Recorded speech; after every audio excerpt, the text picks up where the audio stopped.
This revision wants to teach a first grader who's still putting notes to the tooth fairy under her pillow about following Gandhi's lead to a peaceful protest. A first grader. CRT is already rampant and baked into our curriculum, and we don't want to be good little global citizens where our border is considered a military zone. I don't know what grade that was added into, but why? It's a border and it's good. Teach that. Hey everybody, comedian Maz Jobrani here. What you just watched was a clip of a mom at a hearing complaining about the Texas State Board of Education's curriculum for social studies, which includes some lesson about Gandhi and peaceful protests to first graders. And she's upset about it because she says this is part of CRT, critical race theory, which is running rampant.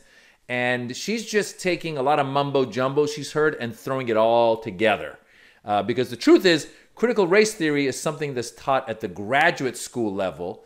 And using Gandhi as an example for peace is just using a historically world leader to just say there's peaceful ways to resolve issues. It's as if she were at this meeting complaining about saying they're teaching trigonometry to my first grader by teaching her about triangles.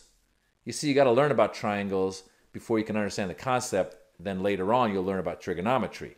So therefore, teaching peace does not mean that they're teaching them critical race theory. These are two different things. But it gets worse because the lady then is complaining about borders, and then we come to find out she doesn't know much herself. So let's watch that clip.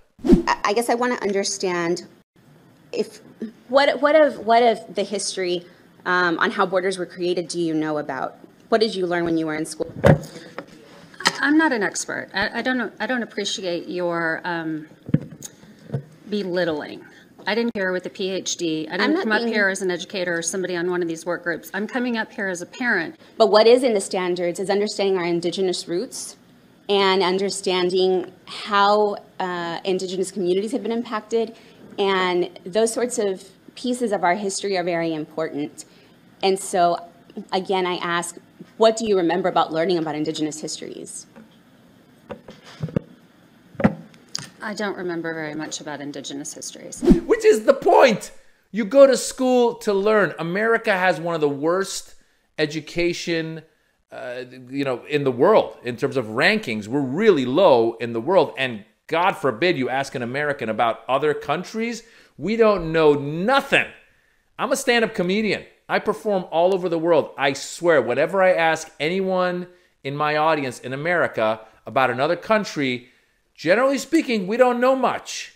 But the problem is we're part of a world. We can't just isolate ourselves and pretend that the rest of the world doesn't exist. We can't pretend Gandhi does not exist. We can't pretend indigenous people weren't here before we came and murdered them. You need to know your history. You see, the problem with people complaining about critical race theory is that it's just history. You can't just say, well, let's get the good stuff from history. Let's get the time that we won the gold medal in basketball in the Olympics. But let's not talk about all of the slavery or overthrowing governments in the Middle East or helping overthrow governments in South America or Latin America. Let's not talk about any of that stuff. Let's just talk about the good stuff. Let's not talk about slavery. Let's not talk about indigenous people. Let's just talk about the good stuff. It doesn't work that way, because if we do it that way, we end up with moms like this lady. The reason why I authored this is just to make sure that both sides are always being taught to the students.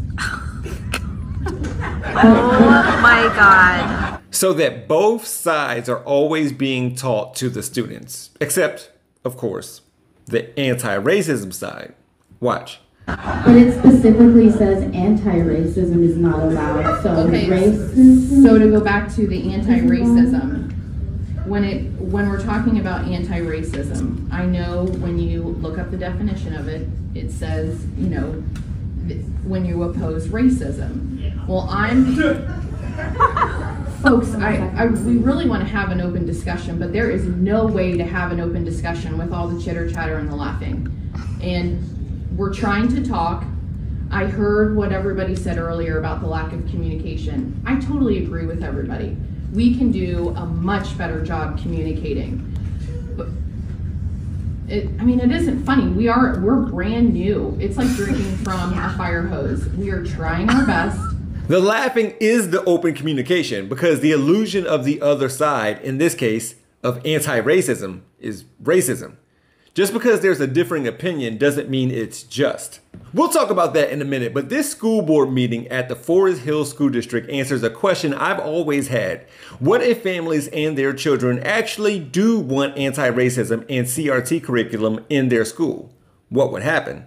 Well, the Forest Hill School District Board of Education, which is east of Cincinnati, passed a resolution in June prohibiting teaching of critical race theory, anti-racism, identity, and intersectionality to promote what it calls a resolution to create a culture of kindness and equal opportunity for all students and staff.